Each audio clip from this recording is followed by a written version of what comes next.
Well, hello. Got a new camera in. I got it off of eBay. A very nice eBay seller in the Ukraine. This is a Russian Leica, they say. So it came in a cool box. It's a Fed 3. Very nice box. So appreciate that as well. In the box we got the user manual for it in Cyrillic. Obviously, being a Texas boy, I don't read Cyrillic, but it's pretty cool to have this. There is available online if you Google search Fed 3A. This is a Fed 3A manual. There is online a English version with illustrations that tells you how to use this. And on YouTube, there's a lot of great videos explaining how to use this. Much better than I can do. But anyway, some really good videos on how to use the camera and to not screw it up. So what did I get with the bid? I got an orange filter. Very nice. So I'm planning to use this camera just for black and white photography. So this might help me out to get more dramatic skies or more dramatic downtown, something like that. I live in the Kingdom of Bahrain, and just going into the souk or going out to the marinas and stuff like that, I think be interesting with black and white, and using an orange filter could, maybe punch things up a dramatic. If I'm reading this correctly, the factor on it is 2.8. So I have to look up the math on that to figure out how to compensate for the, for less light coming in. I think it's like 2 stops or something like that. Fortunately, I got a cable release with it. I don't think it normally comes. I don't think either of these come normally with a kit. Back in the 50s or whenever these were built, 60s I think. This just happened to be with the auction that I won. So that's a nice addition there. So I got the filter, cable release. Yeah, I know. I'm not taking the camera out just yet. And a film canister. This is kind of neat. So it looks like it's a fill your own. Maybe they would take them to a store or something like that. I'm not sure how it works. But it's a film canister. A normal 35mm film canister. This came with the kit. And I actually think this comes with, looked in the manual, I think this actually comes with the camera as part of the kit. And so maybe people would go to the camera store, and the camera store would fill the film, or people did bulk loading on their own at home or something like that. I don't know, but just kind of interesting. I wonder if this kind of design is still useful today. When I get back to the States, I'm going to go to a store who has a camera store and get this filled, and maybe see if it's light safe or anything like that. Maybe just put 10 shots in there just to see how it works out. But I thought it was an interesting design, different from the plastic ones maybe, or the little metal ones we use today for bulk loading. Well, that's pretty cool. Even if I never use it, it's cool to have this in the kit as a complete kit. And then here's the guy. This is the Fed 3 Type A. And then there's another Fed 3 Type B where this comes out all together, and these knobs are on top of that. It's a good looking camera. I just kind of like the way this one looked better. I think internally they functioned the exact same way. I really don't know. I think that to be true. But I just like the way this design looked. Came with the lens hood, or lens cap, which is very nice, but very, very loose. I mean, just a little, well, not this case, but normally it falls off. So I don't know if inside the lens cap there was some kind of felt or something that kept it from falling off to the end of the lens or whatever, but I have it. It's nice. It's a metal lens cap. It's pretty cool. So I appreciate that is with the camera as well. Kind of cool. Came attached to the lens is another lens filter, and this one's a yellow. It says XT. I don't know. Maybe it's not XT. I don't know. It's Cyrillic. So I think the factor on this one is 1.2. So I have to figure out the math to do that. so I can compensate for less light coming in. That's a very nice yellow filter, and I'll probably always have that on there, maybe when I'm shooting black and white. So the lens that came with, and I think this is the kit lens that came with all of them, is the Industar. Oh, look at that, very nice effect, huh? Steve McCurry, he can't do stuff like that. So the lens is Industar 61, and it's a 2.8, which sounds awesome for just the purposes that I want to do. It has on the front here, has the adjust for aperture, and there's their focus right there, and it has all the markings there for depth of field. So my plan, I probably mentioned this already, maybe I have to go back, but anyway, the plan is to use this pretty much just for street, and to go to, you know, take family shots and stuff like that. So critical focus and having everything spot on laser beam is not going to be as important for me, but I'm betting this camera can do that anyway, so I'll take pictures like that. But the idea is that I'm going to zone focus, you know, set it at f8, f11, zone focus, and then take shots that way, because the shutter is actually pretty nice and pretty quiet. So it's a screw mount lens, the Leica, the older Leica style screw mount lens. So you screw that guy off, boop, and there it is right there. It's been very well kept, very clean for this old of a camera.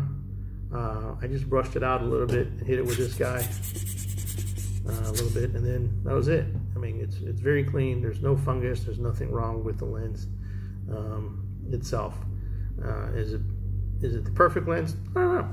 I think it's going to be the perfect lens for me and my purpose. That it's going to have that look, that feeling, and everything that I want in an older camera like this. Is it the perfect lens compared to modern lenses? I'm sure not. But that's okay. That's not what I want. I want something I can go and take pictures with. So there's the inside of it. Let's see if I can get this. There's the inside of it. There's a lot of glare. Never mind for this. There's the inside. I'm going to make a better video, more in-depth, and the issues that I found with it and things I like about it. This is just a quick intro that me bragging that I got this camera. But there's the inside of it right there, and then I'll wind it and take a shot. You can see that is at 500. That's at 250.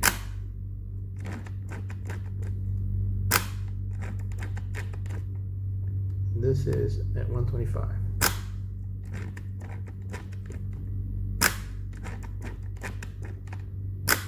A very important point that everyone makes, but it's always the third sentence in the paragraph of explaining how to set the time. The first thing you have to know about setting the time is don't set the time without winding it on first. So you have to wind it. I guess that puts tension in the spring and the mechanisms that are inside, and then you can adjust the time. I think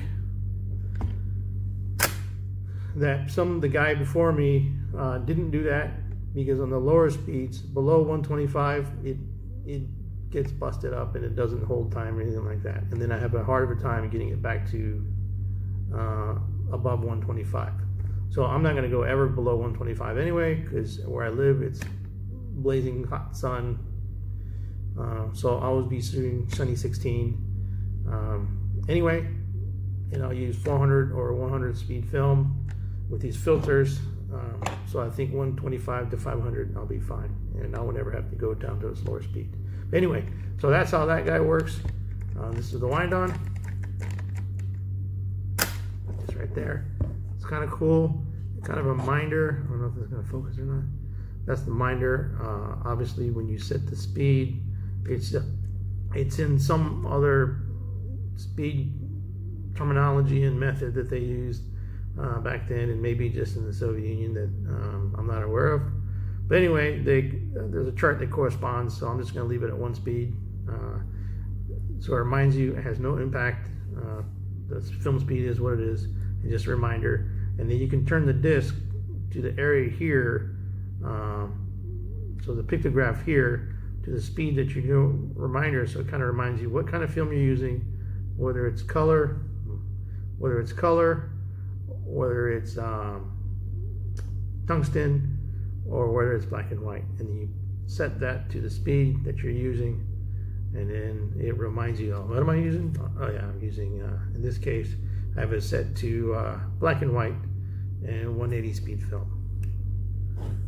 If you see here, this is the rewind and shoot. And in Cyrillic, I don't know, maybe, I don't know what the word for rewind is in Russian, but so what you do is you push this down.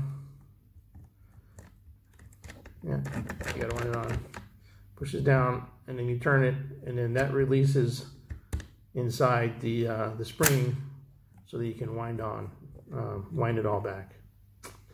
So there's that piece. Oh, let me put this lens back on.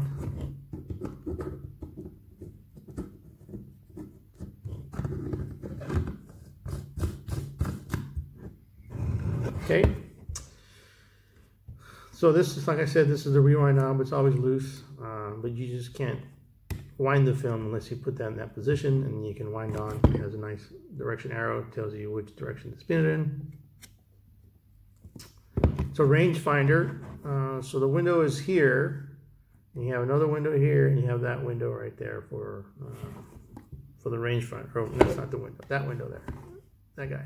That's for the flash sync, which I don't know how to use it, and I'll never use it. Anyway, so that window right there. The reason I went with the 3 alpha or the 3 bravo, the reason I went that is because the distance between these two and the 4, the Fed 4, is this one's a little bit wider, and Fed 4 is a little bit narrow. And as I understand it, in a rangefinder, the wider it is, the better focus, not ability, but your ability to see focus is better. And I wear glasses, and dim lights are my friend. So I bought the camera that I thought would give me the biggest advantage in being able to focus. And that was this camera right here. Yep. When I did get it, oh, that's bad. Good thing it's Russian, built like tank, right? So this is the Viewfinder. It's pretty cool. You can spin this for a diopter adjust. So if you need glasses or something like that, you can adjust this and it'll help you out with your glasses. So that's what that is for right there. I did notice, and maybe I'll have to do it again, that when you look in there and I set the, when I looked in there and set the focus to infinity, right there, it would not adjust, it would not align to infinity. It was just half a bit off. So you go all the way out to as closest 1 meter, and you focus, and then when it got to 1 meter, it wouldn't line up like it's supposed to. The visual and then the shadow picture wouldn't line up. So I asked the seller, is it the lens, is it the camera? I know there's adjustment, but what do you think? And great guy, like I said, he sent me a link on the internet to an adjustment for a different camera, but basically the same design. It was I think it was a Kiev. So the Kiev, and it has a camera that's pretty much the exact same camera. So it's the adjustment applied to both. So you take this screw off here. So I went in there with my little screwdriver here. This one's the 2.5. It fit nicely in the slot so that it wouldn't shred the slot. And inside there is a tiny little screw that adjusts the mirrors inside so that you can do it. So I just made tiny little, with this guy, I mean, it's pretty tiny. With this guy here, I made tiny little adjustments until I just got closer and closer and closer. So I put it on infinity, look at something that's way out there, make a tiny adjustment, take a look, and as it closer, then I gave it one good hurrah, and it went over a bit, so I had to move it back, and boom, and now it's adjusted. So that is in the horizontal plane, right? So the other thing that has is actually up a little bit, like this. So there's another adjustment that you can do inside here so that it'll be adjusted down like this. So even though it's adjusted that way for focus, it's still up a little bit. So I'm going to have to get in there and get gutsy and then adjust that guy there. I'm going to go shoot a roll today. If it doesn't make a bit of difference, I'm not going in, because this thing is old and I don't bust it by trying to be Superman and super tech. If it works, I ain't going to fix it. I also don't know, it looked like the close focus, so down to 1 meter.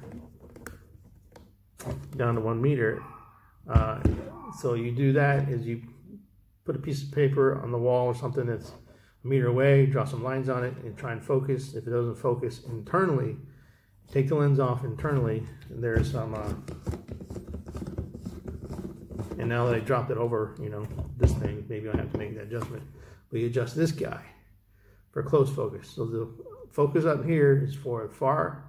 You make an adjustment down here for close, and then you're rolling. The light's driving me crazy. So that is how that works, I think. That's what I read in the on the instructions. I've never done it before. I'm not a camera tech. I'm just a guy. I'm a little bit of a techie guy, but that's going to be my project there. I think I'll be okay. So I have to go check this now to make sure I didn't knock it out of infinity. So everything I'm going to use is either going to be in infinity or, you know, out to 5 meters, maybe, you know, 10 meters away from myself anyway, and zone focused. So the near isn't right, and the depth of field allows me to have a sharp enough picture for that. Then I probably won't make that adjustment either. And not that I'm lazy, I'm just afraid that the camera won't go back together again like I wanted to, and then I'll just brick the camera and it becomes a, you know, $75 shelf dust collector, and I don't want that to happen. I'm going to shoot with this camera. I want to go out and play with it and make sure I had some good shots. So I think it's going to do it. So after I put a roll through it, then I'm going to show how to make that adjustment. I'm going to show you how I clean it up a little bit and stuff. This is just kind of a, I guess I said quick, but it's 17 minutes and 40 seconds so far. But that's the idea. Oh, it has self-timer, which I'll never use because I've had other cameras and read horror stories that self-timers are the devil to cameras, the old cameras, and just the mechanism screw everything up. So I will never use that, but it looks kind of cool. The camera itself looks pretty cool because it's a copy of a Leica, right? It's in pretty good shape. The covering's in pretty good shape. You can see here, you know, the corners are sharp. Corners are sharp like that. The base is in great shape. Oh, let me tell you how that. So these open in opposite direction to get the bottom off. I was looking to see, do I need to replace light seals? It doesn't have light seals. The way the case is, it is kind of a light seal itself. So this is not a flimsy piece of metal. This is hard. You don't flex this. It's not going to flex at all. So there's the pressure plate right there, the backing plate.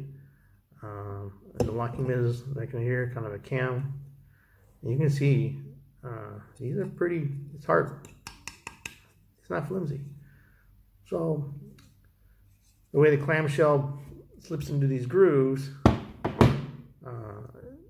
look how deep those grooves are. That's pretty deep. So when it slides into there, it is the light seal. And it goes in and it doesn't need a light seal itself. So I was thinking, well, what material can I use in there? But it's not necessary. I mean, look how deep that is. So light will have to be very motivated to get in there, and I just don't think it is. I did take off last night. It's missing a cover. There goes a cover on this thing right here. Oddly enough, you can't see much in there. Anyway, so that's how it works. It's cool. You can see how the mechanism winds as you're winding it. Let's see. It catches that right there. And all it does is release. You can see that? So that right there is what winds up that spring inside. And does that. Kind of cool, huh?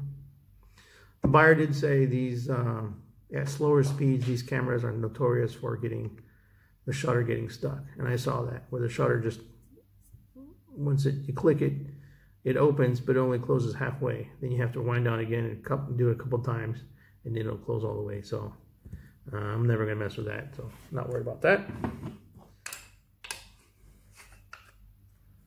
Make sure it's nice and tight. Close this.